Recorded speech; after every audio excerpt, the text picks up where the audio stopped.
everybody? Buddy Webb, Midland, Texas. Here what we're looking at is a Google map of, here's the Midland Home Depot store right here. Directly behind it's my home. I was shot right here.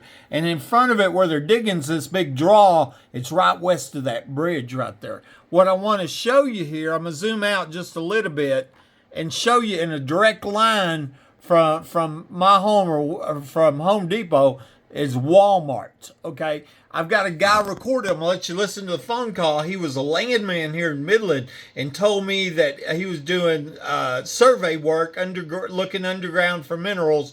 And he said, I found something by Walmart, and then he was framed and arrested. That's what he tells on this story.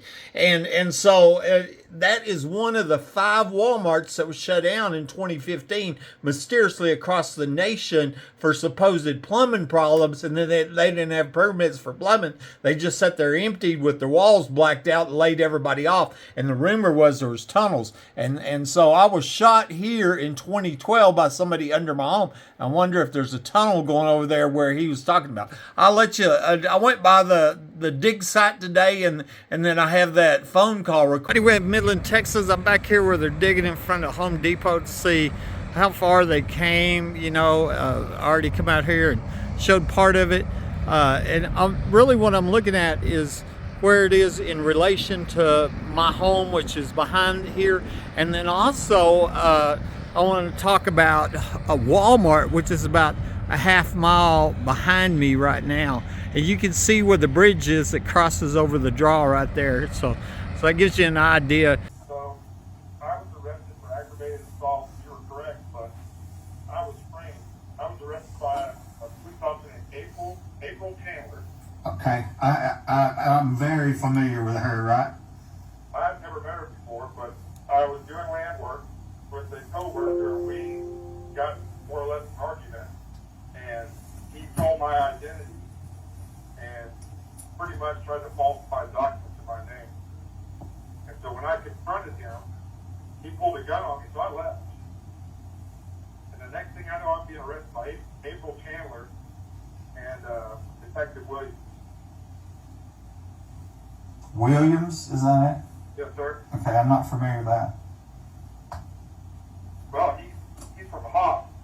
Really? Because I've been to your Facebook. I don't want to freak you out or anything, but No. I mean, many people. I've had 2 million views on videos. You know. I mean, I just let you talk about April Chandler. You know, my story about her, right?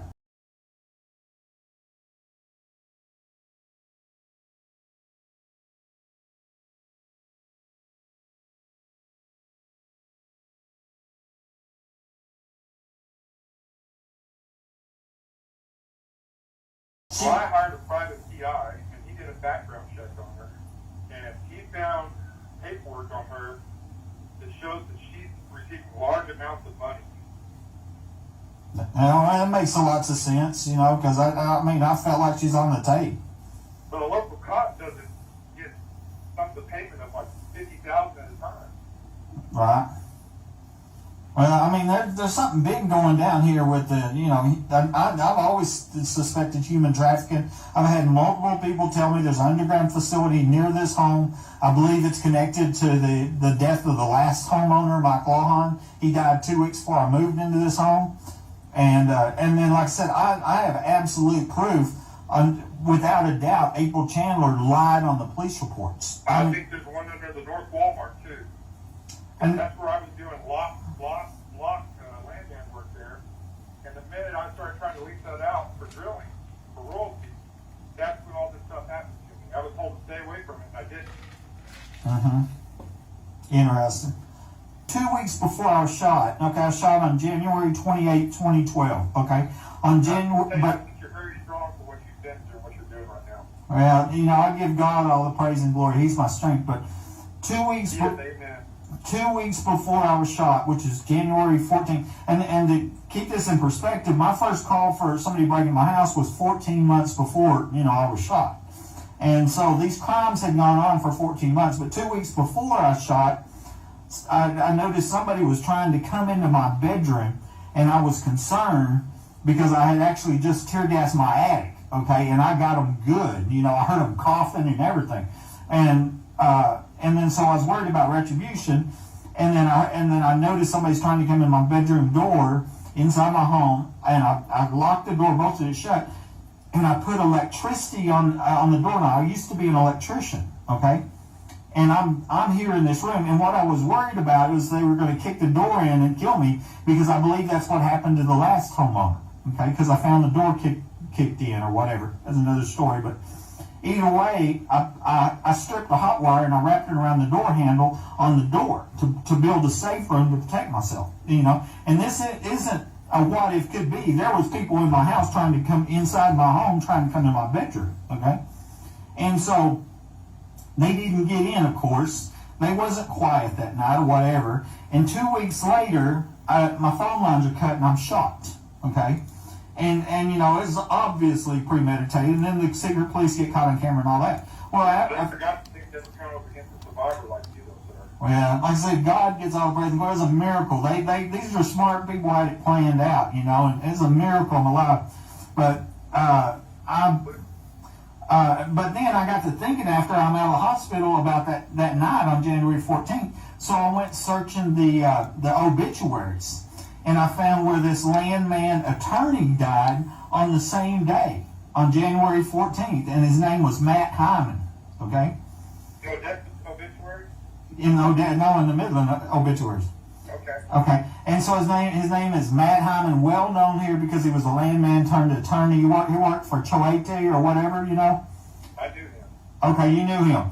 And so, you know, he was 33 years old, and he died, you know, and that's all I knew is he died on the same day.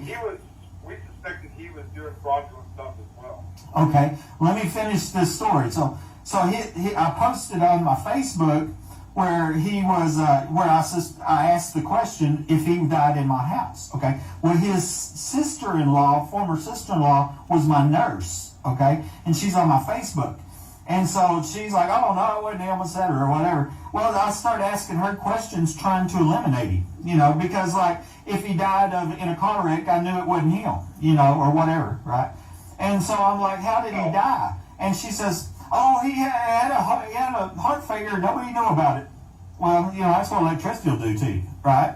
It causes heart failure. Heck, yeah. Yeah, and then I'm thinking, well, what time did he die? Because if he died that morning, it wasn't him, you know? And then so I asked her what time he died. Oh, he died that evening. He was sitting at home with his wife, just him and his wife, and he died. And that was the exact same time it happened. And so, Daytime or nighttime? at nighttime, on the evening of January 14th. And so, I mean, all it did was further, you know, confirm what I suspected. And so I posted this whole story out there on Facebook, and then two of his friends threatened me. And both of them are landman, okay? Well, I have access to seismic charts and stuff, and I looked at that North Walmart, and there is what it looks to be like a facility on the back side of towards the Kingquick side. And it looks like it goes back towards those apartments, but that field right there behind the Kingquick, that's where it ends. Okay. And so when I was doing all this, I questioned this, and then all of a sudden I started having trouble. Interesting. But if there's a facility there and there's one at Home Depot, they could be connected. And, well, you know, see, even, do you remember when they shut down the Walmarts, right? Yes, sir. That's whenever I really started having problems. Yeah, they shut down 5 Walmarts across the nation. That was one. Well, you know, I mean, I had reported a tunnel, you know, and I live a half mile away here behind the Home Depot, you know. Well, I approached Mayor Morales about this. Because I was receiving strange phone calls and not death threats, but just telling me that I needed to back off. And so when I questioned that, because I wouldn't get anywhere in the city, I mean, I just had all types of hell to pay. Oh, let me finish that story. The two of his friends threatened me, Matt Hyman's friends. One of them, both of them are landman. One of them is Brian Hillman. I know Mr. Hillman. Okay. You know his brother, John. Yeah, and he married the widow. Okay, he married Matt Hyman's widow or whatever. And I thought they had been screwing around before. and he was very, very rude, you know, and then threatened to sue me, etc. and then his buddy or another one was named Chris Mertz.